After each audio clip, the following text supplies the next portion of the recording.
This is a presentation about one of our learning and support resources, which is about sustainable transport. I'm going to talk tiny bit about the context and the reasons for developing this resource, but also talking about the 4 case studies that we interviewed as part of this process, and the projects that they've been doing and how they've been tackling sustainable transport, but also some of the challenges that they've come across. And then just talk a little bit about some key learning and top tips from those partnerships. And then we can have a discussion afterwards about anything that's arising in your project or any thoughts that come from this. So I'm going to share my screen. There we go. And I'll just do a slideshow so that we can go through that. Can you see that? Okay, yeah. Okay. So just a little bit of context setting. As I was saying, transport has come up as one of the things that people are interested in, probably because it's a really major issue. It's quite, I think some of the interviewees that I talked about it being a bit of a thorny issue, partly because it has so many political connections or implications, but because it's such a contributor to greenhouse gases. So we've got that figure there, which is that it's 24% of all UK emissions, and actually for some of our projects, particularly Bude, as you can imagine, that figure increases significantly over the summer or during tourist periods when they have an influx of people into the area. And what we have talked quite a lot about is that solutions have to not just focus on expecting people to take up or buy a new car, but really focus on trying to build awareness that then generates long-term behaviour change about the choices that people take when they're getting from one place to another. But as you'll know, being involved in active travel, people's travel habits are really well embedded and are restricted or impacted by lots of contextual and environmental conditions that need to be thought about before you embark on projects like this. So we do know as well, and I'm sure you know, that sustainable transport initiatives, as well as reducing carbon emissions, have massive positive effects on health and well-being for people. So Peter, you were talking about walking projects. We know that as well as physical health and well-being, those sorts of projects impact significantly on people's mental health and well-being, being out and connected to nature, but also improved road safety, noise pollution, and ultimately impacting on the natural environment. And you'll see those effects in some of the projects that I talk about. So the 4 case studies, the 4 organisations that I spoke to were Climate Action Leeds, which is a really big project across Leeds and the areas around Leeds. A Green and Healthy Future for Frome, which is a much smaller project, with Frome being a small semi-rural town. Our Streets Chorlton, which is a project actually that was funded, I think, in round 1 and is completed, but did some really interesting work with around road closures.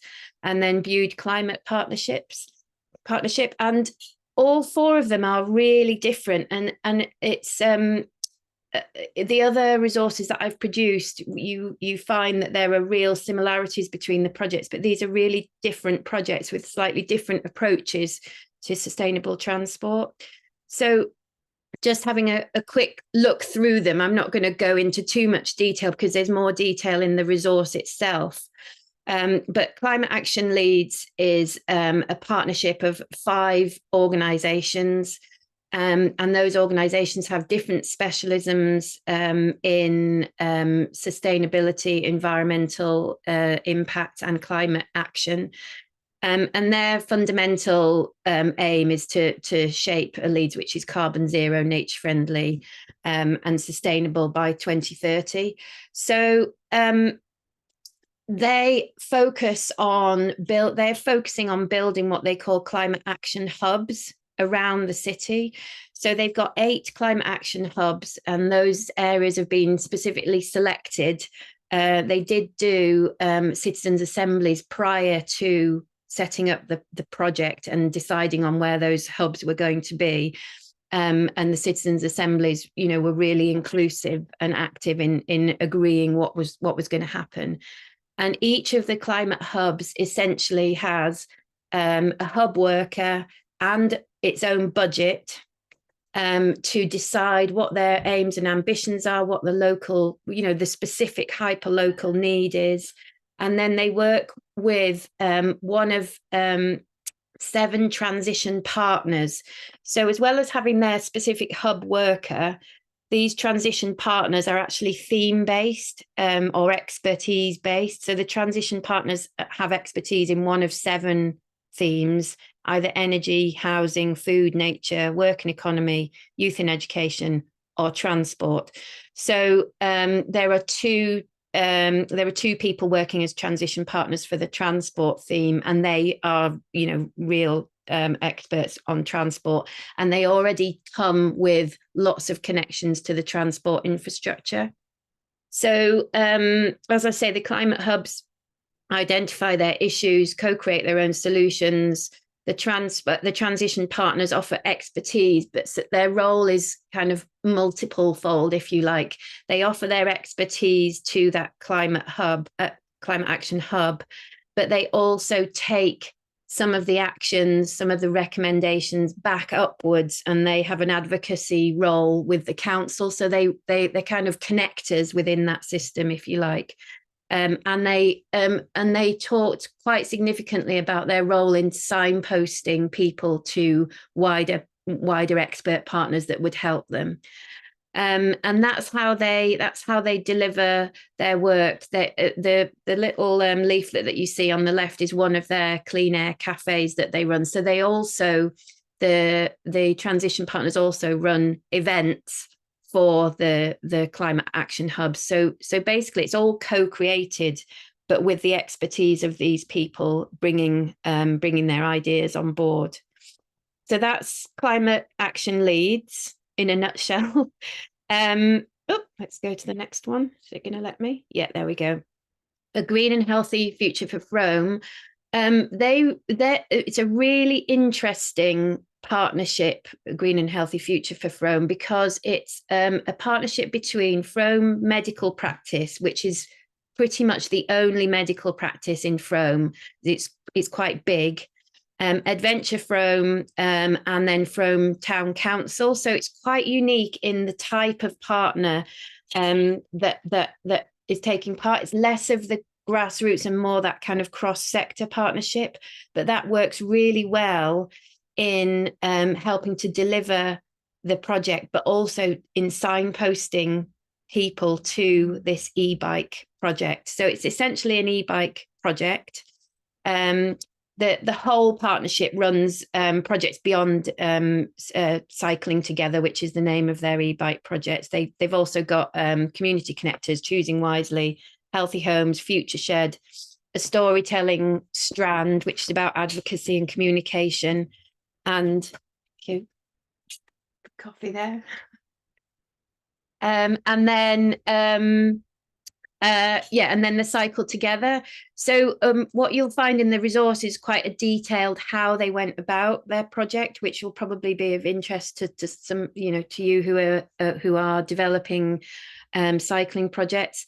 They bought 6 e-bikes, which they offer out on loan for a 4-week period, and the 4-week period's really important because they tried various different lengths of loan, and they felt that was the right amount of time for people to really start to embed the bikes in their day-to-day practice, and that was the ambition, to really try and shift people's day-to-day habits. Participants register on the course, they borrow the bike, they get tailored training for up to 8 hours, and that's about building confidence, but it's also practical skills. And what they found was actually it became a real social thing, which they now market it as, and then that was a real positive from the participants. It wasn't just, I want to loan my bike and disappear with it. People really enjoyed that training, and that's, again, they've reported on the impact there. They talk quite a lot about going through a process of realizing that they needed to target better and target to those in most need, because they were getting people who were already very confident on bikes wanting to loan the bikes and use them. And they've now got a system where they signpost those people. They've got in their pre-registration questionnaire, they ask quite a lot of questions about confidence and where people are without being too intrusive. So I think if you're developing a bike scheme, they'd be a really good organisation to talk to, really positive. But obviously the nature of their partnership means that they can influence, targeting people through the medical practice. But they also have that kind of strategic influence through the town council and can align to wider kind of changes in infrastructure, if there is any, and they can influence what happens in terms of walking and cycling infrastructure. What they did say, and I'd say actually what all the projects said, is that using evidence to create the programme and continuing to use evidence, really good evidence from participants, but also about people's behaviour, to develop the programme as you go along. So that's Green and Healthy Frome. I'm going to go a little bit quicker because I realise people won't have time to talk. So the Our Streets Chorlton is a project that's completed. It was delivered in partnership between Groundworks Greater Manchester, Walk Ride Greater Manchester, and Open Data Manchester. And actually, the link with Open Data Manchester, I think, is quite interesting here, because they are research and data specialists. And it really helped that kind of focus on how you help people to change their behaviours by giving them evidence and data in the right format. So they wanted to understand how they could decrease carbon emissions by enabling people in a very local area in Chorlton, which is a busy village. It's kind of bigger than a village, really, on the outskirts of Manchester. They looked at hosting open streets and school streets events. So they were looking at road closure events, and obviously there's lots of legislation that they had to work through for that. They needed to work with the council, build relationships with the council. They worked with Sustrans, who are transport organisation, who are experts at open streets legislation and school streets. And they also worked with a network of schools who wanted to reduce both pollution and increase safety around the school during drop-off time, when you get that mad, influx of vehicles. And the key to their work was developing this network of schools, but also their community data champions, which is a really interesting model. So rather than having a team that people didn't really know in the local area gathering data and telling people the difference in, for example, pollution levels or noise levels, they actually trained these community data champions who worked with Open Data Manchester to measure pollution changes, to measure differences made in the community, to go out and gather evidence from other community participants. And then they asked those people to share the learning, so share that data with the local community as well. So it was research led by the local community and shared with the local community by the local community. And as such, I think that they found it had much more impact, or that it was accepted more, rather than it being, here's a professional telling us this stuff. This is somebody from the community who we really believe has gathered this data, and this is what's going to make a difference. So there's some quite interesting outcomes from in the resource from their Open Streets and School Streets Day, and they also worked with some local architects and groundworks to build a temporary parklet of possibilities, which was a little area at the side of a street for people to come together to talk about transport and what their concerns were. So providing a platform for people's voices. So much more in the resource there as well. And then finally, Bude Climate Partnership. So this is an interesting one because what actually happened with the Bude Climate Partnership, which is a really big group of local environmental organisations who are working together to address what they feel is a really urgent need for protection. They talk about Bude being on the sharp edge of climate change. They're exposed to the sea. They're very remote from any kind of large infrastructure. You know, their nearest college is an hour and a half away. The nearest hospital is probably the same distance. The nearest council departments or influence and decision-making infrastructure is even further away. So they feel that decisions that are being made about transport aren't quite right for their local area. It's a very rural area. People rely on their cars to travel about because the public transport is really poor. The image you see there is an image from an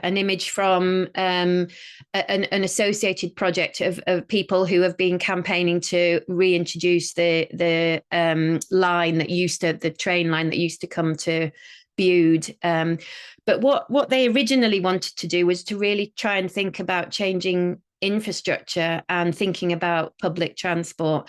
And what they realized following really good data gathering, that although people said that they wanted to get public transport, and if there was a community bus, they'd get it, when they asked them again, how many times a year would you actually use this service? You know, when you kind of do that asking 5 whys or asking again, people actually said, well, maybe, you know, once a year. Or so you start to reveal, the more you dig into certain responses from the community, you reveal past the rhetoric and start to reveal that maybe those sorts of initiatives, which would be very costly, might not end up in significant change. So good research has actually led them to change their assumptions and to change their project, and they ended up talking about focusing on behavior change for their tourism tourism challenge, where, you know, they get that influx. And they talked about tourists coming obviously in cars and then using their cars to go to the beach, making several journeys a day to go to the shop, and trying to build awareness and remind people when they go on holiday of their climate awareness and small things that could be done. So they have also looked at a bike scheme and introducing better walking paths, but particularly focused for tourists in the area. So they're exploring that now. But it's a really good example of, don't keep going with an idea if your assumptions are being challenged by the research that you do, and certainly make sure your research is good. So just to sum up, there's a few pointers here, and we will share this presentation with you. But what came out of this from my perspective really strongly was, do the research, do it again and dig into that, work with community advocates and community researchers, map the territory and see who else is out there. Sounds obvious, but there are lots of other things going on. From those organisations that did events, deliver fun, high profile, multifaceted community events. So they had events that were about sustainable transport, but they had creative activities, and they also had quite often bring your bike and get it repaired, learn how to repair your bike. And that was a real draw for people. Put yourself right at the heart of the transport ecosystem. So building partnerships with the council, who will be doing lots of infrastructure projects. If you can align your walking and your cycling projects with the building of new paths or green spaces, that's a really good thing to be able to do.